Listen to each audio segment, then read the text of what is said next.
Colby Armstrong, you're seeing him a lot on Up Groove lately. Colby, we saw Sid's 1000th.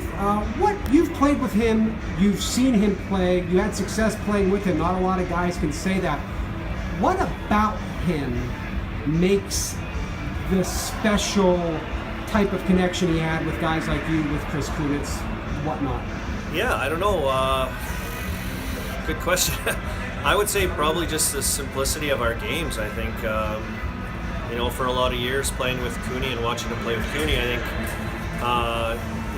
he's a guy that went and got the puck and a guy that would, make those plays and get him pucks and get to hard areas. So, I've always said kind of deep down that Sid's kind of a little bit of a grinder with extra special ability. But for him to play with those kinds of players, I think it has him in a spot where he's at his best, and that's in traffic, and that's down low, and that's making plays through seams in traffic. So I don't know. I guess it helps out. But I was fortunate and lucky to get a little taste with him early in our careers. Getting him the puck requires something that players aren't always comfortable doing too. We've talked about this before. It's not necessarily a stick-to-stick or take-to-take pass. Can you describe that? What it's like to have to sort of the way he likes to get the puck back?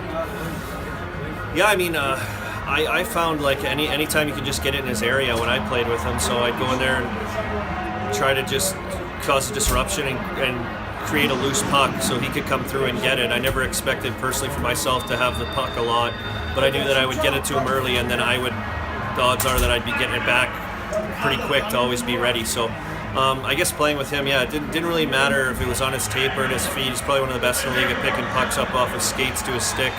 And then right out of that making a play, which is probably something we take for granted in his game, how he does that. But just creating space for him and little picks and little give and goes and always being ready. I think it's pretty special to watch him play, but to be out there with him, it's crazy to see the things that he makes happen. That I remember being on the ice with him and being like, I didn't see that coming at all. So I think Penguins hockey fans are pretty spoiled to have watched him for this long.